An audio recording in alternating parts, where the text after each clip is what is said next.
Bismillahirrahmanirrahim. Assalamualaikum warahmatullahi wabarakatuh.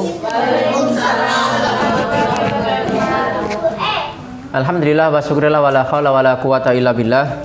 Wa qala Allahu ta'ala fil Qur'anil Karim, a'udzu billahi minasyaitonir rajim. Bismillahirrahmanirrahim.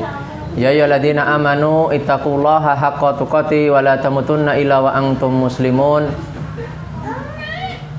Wa qala Allahu ta'ala fil Qur'anil Karim, a'udzu billahi minasyaitonir rajim. Bismillahirrahmanirrahim.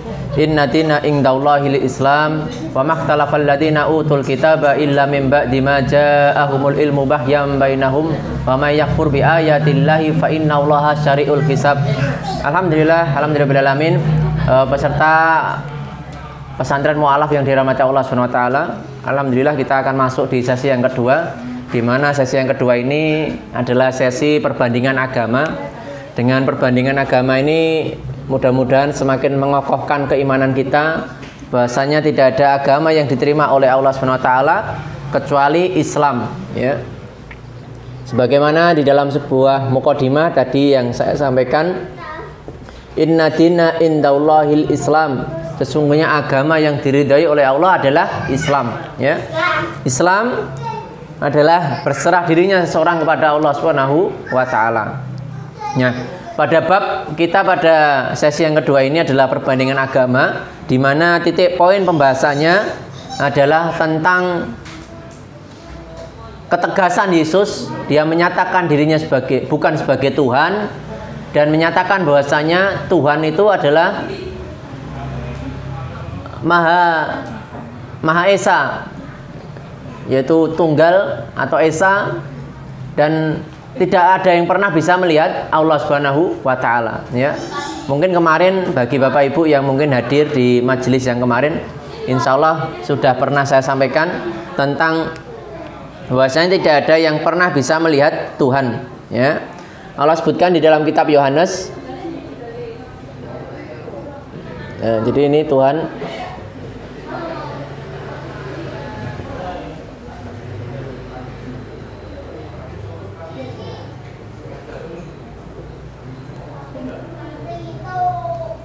Nanti akan dibagi menjadi dua bab. Yang pertama ini bab yang kemarin, Tuhan tidak ada yang pernah melihat, ya. Sedangkan Yesus itu bisa dilihat, ya. Di sini disebutkan di dalam kitab Yohanes pasal 1 ayat yang ke-18, sebutkan tak seorang pun pernah melihat Tuhan. Nah, jadi tidak pernah manusia itu melihat Tuhan, ya.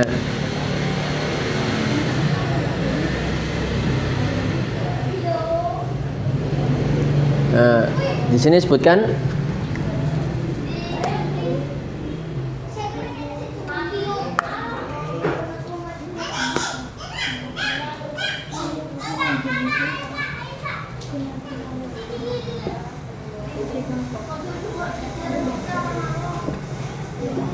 jadi tak seorang pun pernah melihat Tuhan. Jadi di dalam Alkitab itu sendiri juga dijelaskan tidak ada seorang pun yang pernah melihat Tuhan. Sedangkan Yesus itu dia bisa dilihat, maka dia adalah bukan Tuhan, ya. Ini juga disebutkan di dalam kitab 1 Timotius, ya, di pasal 6 ayat yang ke-16 disebutkan Tuhan tidak pernah dilihat manusia, ya.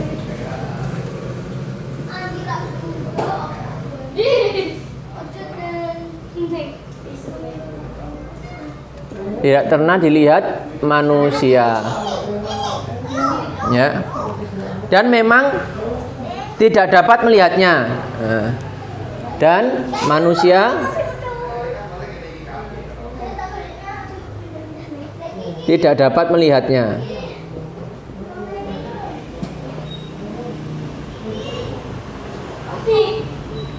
Ini yang terakhir di dalam kitab Keluaran, ya, pasal 33 ayat yang ke-20 disebutkan, dan Tuhan berfirman, engkau tidak tahan memandang wajahku, sebab tidak ada orang yang memandang aku yang dapat hidup. Nah, jadi di sini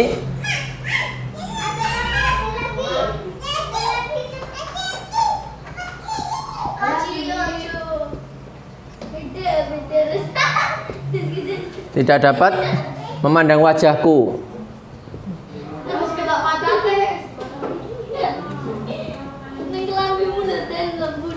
Ya, sebab tidak ada yang dapat memandang aku dapat hidup. Ya.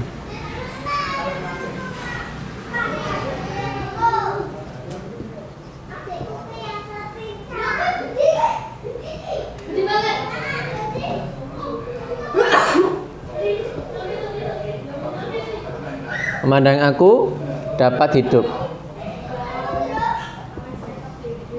Ya. Jadi Bapak Ibu yang dirahmati Allah Ta'ala, ketiga ayat inilah yang menjelaskan, sebenarnya masih banyak sekali. Tapi dengan 3 poin ini sebenarnya kita bisa mengambil kesimpulan bahwasanya Tuhan tidak ada yang pernah melihatnya. Dan Yesus dia bisa dilihat, bisa dipandang. Maka sebenarnya Yesus itu dia bukan Tuhan. Dan Yesus sebenarnya dia menyuruh umatnya untuk menyembah Tuhan yang ada di surga. Nah, ini pada berikutnya adalah Yesus menyuruh umat ini bahwasanya Tuhan ada di surga. Nah, jadi di sini tuh tadi ini jelas Tuhan tidak pernah dilihat dan Yesus memerintahkan untuk menyembah hanya Tuhan yang esa, yaitu Tuhan Bapa yang ada di surga. Nah, ini loh. Ini disebutkan ya di dalam kitab Matius. Ini saya singkat, Matius pasal 23 ayat yang ke-9 disebutkan, janganlah kamu menyebut siapapun Bapa atau Allah di bumi ini, karena hanya satu Bapa, Allah Tuhanmu, yaitu Dia yang di surga. Ya. Jadi Bapak atau Allahmu, ini saya singkat nggih. Nanti kalau yang ini lebih detail bisa dibuka sendiri.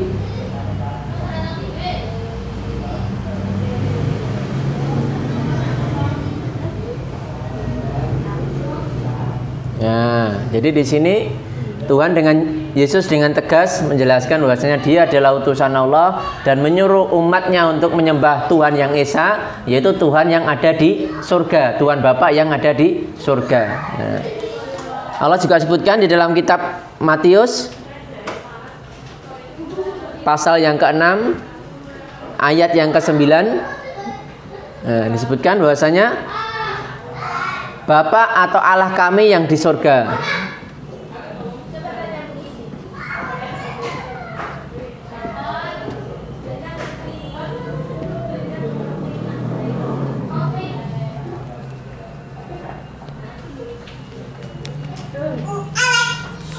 Ya. Lalu disebutkan juga di dalam kitab Matius pasal yang ke-5 ayat yang ke-48. Disebutkan Allah atau Bapa atau Allahmu yang di surga adalah sempurna. Jadi ini dengan tegas menyebutkan bahwasanya yang maha sempurna itu adalah Allah, Tuhan Bapa yang di surga, bukannya Yesus kan itu. Nah.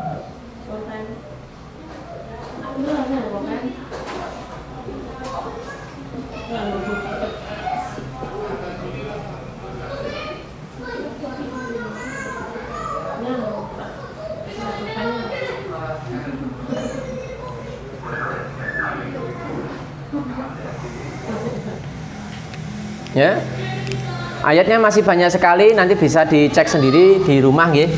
Itu bisa disebutkan di dalam kitab Matius, sama masih kitab Matius pasalnya yang ke-10 ayat yang ke-32 disebutkan di depan Bapa atau Allahku yang di surga. Ya, kitab yang 12 ayat yang 50 ya. Sebutkan Bapa atau Allahku yang di surga.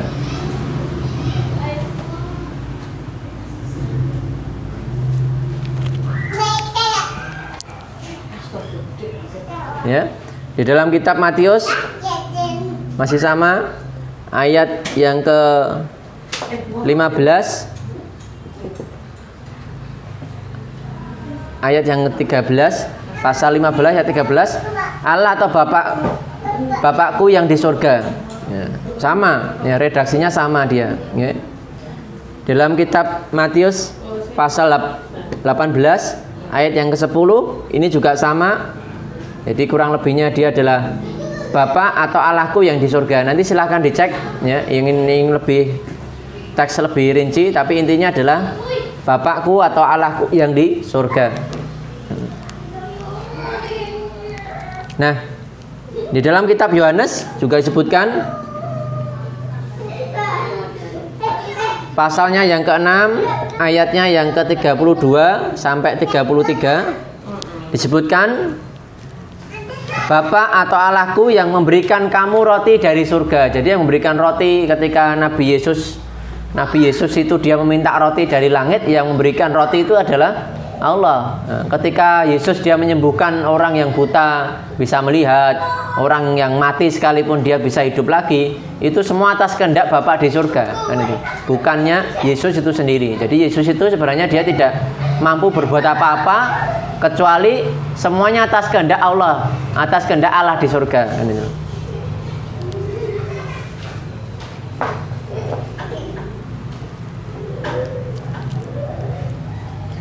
Jadi Bapak Ibu saudara-saudara yang dirahmati Allah SWT, maka ketika kita ini memiliki konsep di mana konsep itu adalah menyelisih dari apa yang diucapkan oleh Yesus atau konsep kebenaran, maka ini adalah sebuah kesyirikan ya.